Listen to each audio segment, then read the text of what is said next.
2 firefighters and a member of the public have died after a huge fire at a former RAF base in Bicester. Our thoughts are with the families, friends and colleagues affected during this time. They're our family. They're the first people we call if we got a fire or we're in trouble. Finding out what happened will take time. It's affected everyone.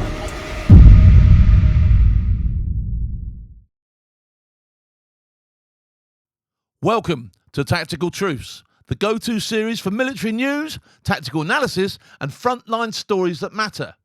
Before we get started, I need your help. 73% of you who watch regularly haven't subscribed yet.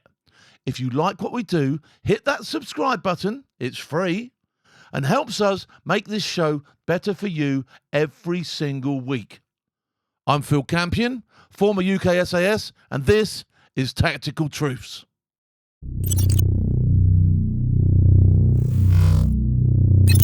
On May the 15th, a fire at Bicester Motion claimed the lives of 2 firefighters and a civilian. Jennie Logan, 30, and Martyn Sadler, 38, died in the line of duty.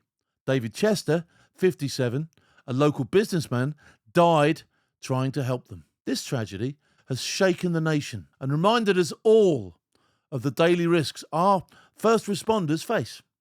Now let's take a look at what's being said about these heroes. Good afternoon everyone, my name is Rob McDougall, I'm the Chief Fire Officer of the Oxfordshire Fire and Rescue Service. It is with a heavy heart. You can actually see here, this is proper cutting. This is a really hard thing to do. You've gone into work on a normal day and you've lost colleagues. And so it's an extremely difficult thing to do, it really is. You can see it means an absolute... You can see what it actually means to him. It's an absolute expression, this is, it really is. That today we report the loss of 2 of our firefighters. He's finding it difficult to get that out there. Fair play to him for continuing with that interview because it's an extremely difficult thing to do. Like I say, firefighters, first responders turn up on the worst day of our lives. And on this occasion, it's been the worst day of theirs and all, you know? A member of the public has also sadly died in the incident. I mean, and how brave was he and all? 2 further firefighters sustained serious injuries and are currently in hospital. That's the other thing. I mean, they haven't specified on here, but they could be life-changing injuries. That could be, 2 people no longer able to continue with life how they knew it. You don't take that into consideration sometimes. The families have been informed and are being supported. Our thoughts remain with them at this most difficult time, and we ask for their privacy to be respected. Absolutely, and I hope the press and the media do respect that, you know. We cannot release any details at present, but we will provide further information as soon as we can. I'm immensely proud and grateful for the exemplary multi-agency response. You go, multi-agency response. Everybody pitches into stuff like this, It's a real effort, it really is. And the unwavering bravery demonstrated by all the emergency services personnel. Thank you. It's a daily thing, a daily occurrence, this sort of stuff, They put themselves right out there, do you know what I mean? Right in the middle of it, the thick of it. Doesn't get any harder.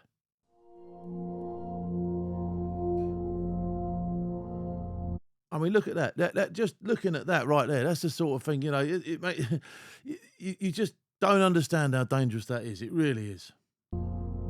I've done a little bit of fire training when I was in the regiment. You used to have to do it. It's scary. It's a proper scary thing to do. Some things are out of your control. And they got to run towards that when your natural instinct is probably to run away, if I'm honest.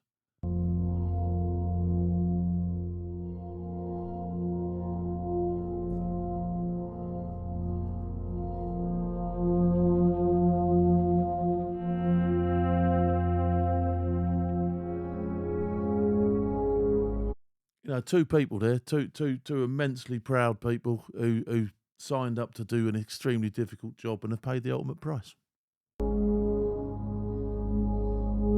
And this geezer here, what an absolute ledge. You know what I mean? He's gone completely from that not even being his job to trying to help, to pitch in, where he's seen, where he's seen other fellow human beings suffering. He's tried to help out, and again, he's lost his life, which is it's insanely sad. It really is.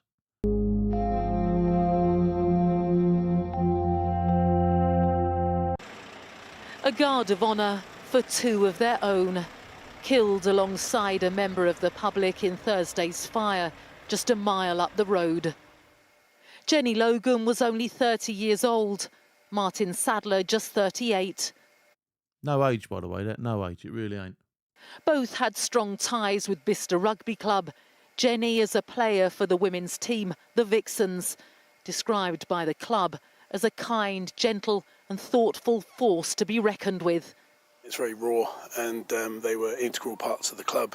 We're a very tight-knit club, and it really has affected everyone very heavily. You say, this affects the whole community. It really does. These people were part of that community. I had the pleasure of playing alongside Martyn in my former years of playing, the things I remember about him, always a smile on his face, lit up a room, just a brilliant guy. Firefighters were called at 6:39 p.m. on Thursday. Explosions could be heard as the flames took hold of the vast hangar at Bicester Motion, home to specialist businesses, many involved in the restoration of classic cars. I mean, that is a proper mess. That's a real mess. That's an insanely dangerous environment once that's gone noisy,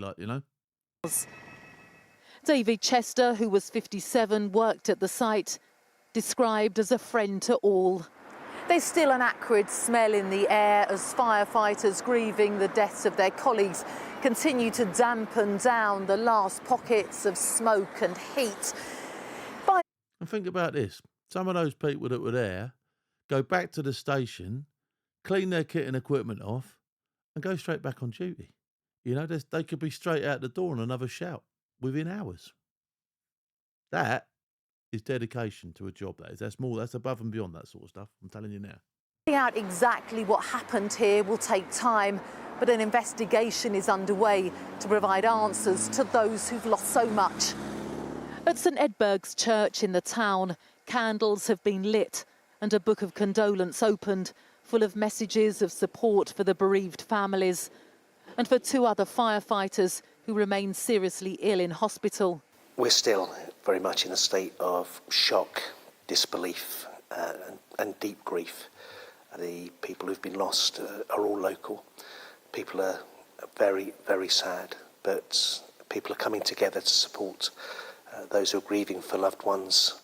Outside the former RAF base, flowers have been left. Also a plaque from the fire service and a hand-drawn card to the hero firefighters. I mean, people use that word hero, but, they're all heroes. The fire brigade, the first responders, the people that show up on the worst day of your life, the people that show up, they're there, aren't they? That geezer, the other geezer, the civvy, he didn't have to show up. He could have run away. He could have gone. He could have decided to disappear, but he never. He actually stood too and tried to help people out. I just can't commend the whole thing enough. I really can't. The stream of people made their way to the fire station too, with their own tributes. My father-in-law was a fireman, so you feel part of the community of them, but it's just very, very sad. My dad was here fire chief in the 80s for numerous years. We grew up at this club. All of my children were christened here. A lot of the firemen now are sons of original firemen. So when you see the remarks from the community here, you see the amount of flowers that are there, in the background and up at where it happened. It really does. It really does let you know, how much this hits the community when this sort of stuff happens. yeah, it means it's a special place in all our hearts. The death of firefighters is mercifully rare, but here in Bicester, they'll never forget not one, but two who lost their lives in the line of duty. Emma Birchley, Sky News, Bicester. Very, very, very sad. But, like I say, a reminder to us all how brave these men and women are that do this sort of stuff. And they're still there doing it now. And they're covering us now. And they're looking after our backs. So listen, you should all be grateful for that. You really should, because I am. So, we've just seen what the press are saying, but here's our summary. On May the 15th, a fire broke out at Bicester Motion, a former RAF base in Oxfordshire. 2 firefighters, Jennie Logan and Martyn Sadler, lost their lives battling the blaze. David Chester, a local businessman, died trying to help them. This isn't just a tragic accident, it's a stark reminder of the dangers our emergency services face every single day. Firefighting in the UK has a long and storied history. From the Great Fire of London in 1666 to the Blitz of World War II, firefighters have always been on the front lines. They don't seek glory. They don't ask for thanks. They just do their job, often at great personal risk. So today, we remember Jennie, Martyn and David. We honour their bravery and we say thank you to all the firefighters and first responders who put their lives on the line to keep us safe. And if you want to hear the conversations we can't discuss openly, join our membership for just 16 pence a day on Force TV Plus. Till next time, I'll see you later.